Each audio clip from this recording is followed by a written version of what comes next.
Tanpa kepolisian tiada Hari Pahlawan. Peran polisi tidak pernah diungkit-ungkit dalam peristiwa Hari Pahlawan. Padahal peran polisi sangat utama, karena tanpa polisi tidak ada yang namanya Hari Pahlawan yang sekarang tiap tahun kita peringati. Masyarakat banyak yang tidak tahu tentang sejarah polisi.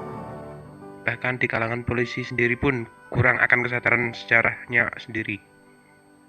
Padahal Bung Karno mengatakan, bangsa yang besar adalah bangsa yang menghargai jasa-jasa pahlawannya. Tanpa peran M. Yasin dan pasukan polisi istimewa, tidak akan ada peristiwa 10 November.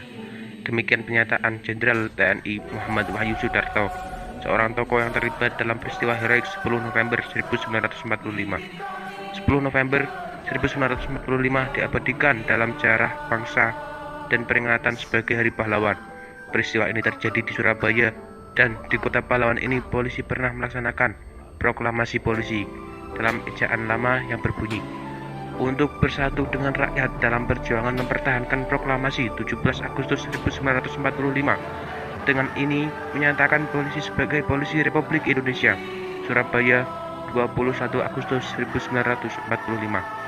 Atas nama seluruh warga polisi, Muhammad Yasin, Inspektur Polisi Kelas 1. Proklamasi polisi itu merupakan suatu tekad anggota polisi untuk berjuang melawan tentara Jepang yang masih bersenjata lengkap, walaupun sudah menyerah. Proklamasi itu juga bertujuan untuk meyakinkan rakyat bahwa polisi adalah aparat negara yang setia kepada Republik Indonesia yang berjuang bersama rakyat dan bukanlah alat penjajah.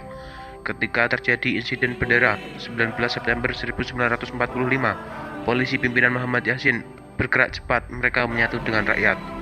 Jenderal TNI Muhammad Wahyu Sudarto, pelaku 10 November 1945, menyatakan, "Saya hanyalah bagian dari sejarah perjuangan tanah air, itu pun cuma di Jawa Timur, khususnya di Surabaya. Sebetulnya pada peristiwa Surabaya ada tokoh yang lebih hebat, tetapi di mana kini tidak banyak yang kenal. Namanya Muhammad Yasin, orang Sulawesi Selatan. Jika beliau tidak ada, Surabaya tidak mungkin seperti sekarang. Beliau adalah komandan pasukan polisi istimewa. Kalau tugas Bung Tomo adalah memanas-manasi rakyat, Pak Yasin ini memimpin pasukan tempur. Kesatuannya boleh dibilang kecil, cuma beberapa ratus orang saja. Itu sebabnya mereka bergabung dengan rakyat. Kalau rakyat sedang bergerak, di tengah-tengah selalu ada truk atau panser milik pasukan polisi istimewa lengkap dengan senjata mesin." Melihat rakyat bak gelombang yang tak henti-henti itu, Jepang yang waktu itu sudah kalah dari pasukan sekutu menyerah kepada RI, dan intinya adalah Pak Yasin. Demikian pula kala Inggris sekutu mendarat di Surabaya. Bila tidak ada Pak Yasin, arek-arek Surabaya tidak bisa segala itu. Pasukan Inggris datang pertama kali dengan satu brigade pada 28 Oktober 1945. Namun setelah mereka terdesak, secara bertahap mendarat lagi 4 brigade. Jenderal TNI Muhammad Wahyu Sudarto, pelaku 10 November 1945. Polisi Istimewa atau PI yang sekarang bernama Brigade Mobil atau Brimob adalah jelmaan dari CSP, Central Special Police. Apalagi pada Agustus 1945 itu hanya polisi yang masih memegang senjata. Karena setelah Jepang menyerah tanpa syarat kepada sekutu, penguasa Jepang di Indonesia membubarkan tentara PETA dan Heiho. Sedangkan senjata mereka dilucuti. Sutomo atau Bung Tomo, pemimpin Barisan Pemberontak Rakyat Indonesia (BPRI), salah satu pejuang terkemuka dalam peristiwa 10 November 1945 di Surabaya, menyatakan, "PETA diharapkan dapat mendukung perjuangan di Surabaya tahun 1945, tetapi PETA membiarkan senjatanya dilucuti oleh Jepang. Untung ada pemuda M. Yasin dengan pasukan-pasukan polisi istimewanya yang berbobot tempur mendukung dan mempelopori perjuangan di Surabaya." Sutomo atau Bung Tomo. Pasukan polisi istimewa pun pada saat itu diperintahkan oleh Jepang untuk menyerahkan senjatanya, karena Jepang ditugaskan oleh sekutu untuk menjaga dan memelihara keamanan di Indonesia agar sekutu dengan aman dapat menginjakkan kakinya di bumi Indonesia. Namun secara tegas polisi menolak perintah tersebut, sehingga pada masa itu hanya polisi yang memiliki persenjataan sedangkan kesatuan lain tidak ada. Hal ini juga ditegaskan oleh Jenderal TNI Sudarto, ex TRIP, dan pelaku 10 November 1945 sebagai berikut. Omong kosong kalau ada yang mengaku di bulan Agustus 1945 memiliki kesatuan bersenjata.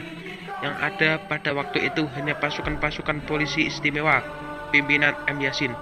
Bahkan ia menyatakan bahwa peran pasukan polisi istimewa di bawah pimpinan M. Yasin tidak akan ada peristiwa 10 November 1945. Jenderal TNI AD Sudarto, ex-TRIP, dan pelaku 10 November 1945.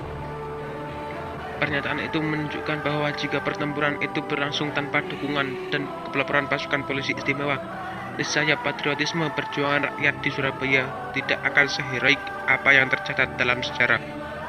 Hal itu juga dikuatkan dalam pidato peresmian Monumen Perjuangan Polisi Republik Indonesia di Surabaya yang disampaikan oleh Pangap RI, Jenderal TNI Tri Sutrisno pada 2 Oktober 1988. Kekuatan pasukan polisi istimewa pimpinan M. Yasin harus dikaji oleh seluruh bangsa Indonesia.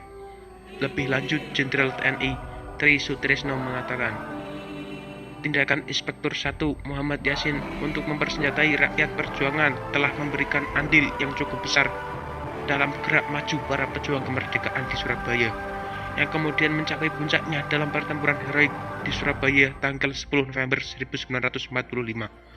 Persenjataan yang dibagikan oleh polisi ini didapat dari gudang-gudang senjata tentara Jepang yang diserbu dan direbut secara paksa, maupun dengan perjanjian penyerahan senjata dengan jaminan keselamatan tentara Jepang, karena mereka sudah amat terdesak hingga merah. Dalam perjanjian penyerahan senjata ini, M. Yasin hadir sebagai wakil dari pihak Indonesia dan menjamin keselamatan jiwa tentara Jepang yang menyerah.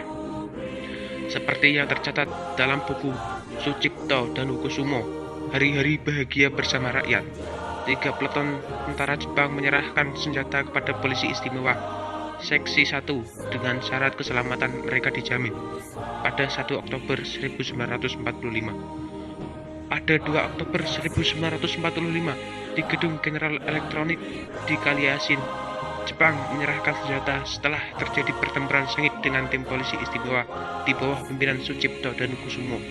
Dalam pertempuran ini, tentara Jepang mengeluarkan senjata-senjata mitraliur.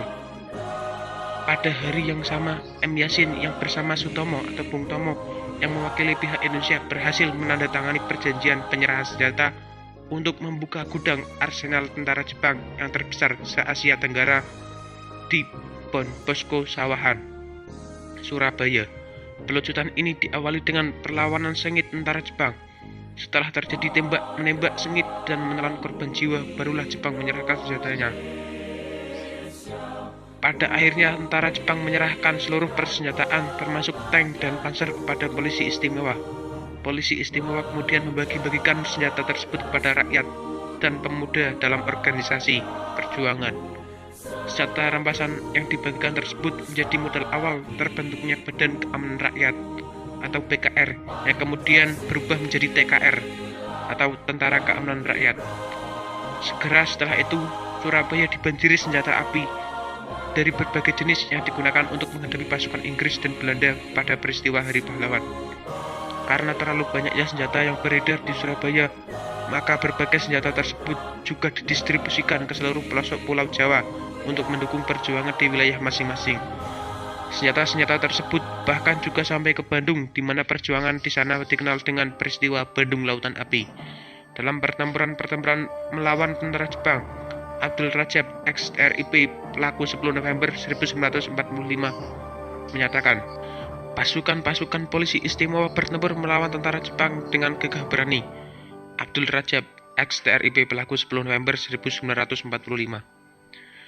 Keterlibatan M. Yasin sebagai pasukan polisi istimewa dalam peristiwa heroik itu jelas tidak diingkari oleh semua tokoh pejuang yang terlibat. Bahkan seorang Jenderal TNI AD, Abdul Qadir Besar, SH, juga menyatakan, saya berani mempertanggungjawabkan pemberian kedudukan bagi Muhammad Yasin sebagai singa pejuang Republik Indonesia berdasarkan jasa-jasanya. Pernyataan senada diberikan juga oleh seorang tokoh penting peristiwa 10 November 1945, Dr. Haji Ruslan Abdul Ghani, yaitu M. Yasin dan polisi istimewa yang dipimpinnya adalah model pertama perjuangan di Surabaya. Kehebatan pasukan polisi istimewa dalam arena perjuangan Surabaya bukan hanya dikagumi kawan, tapi juga disegani oleh lawan.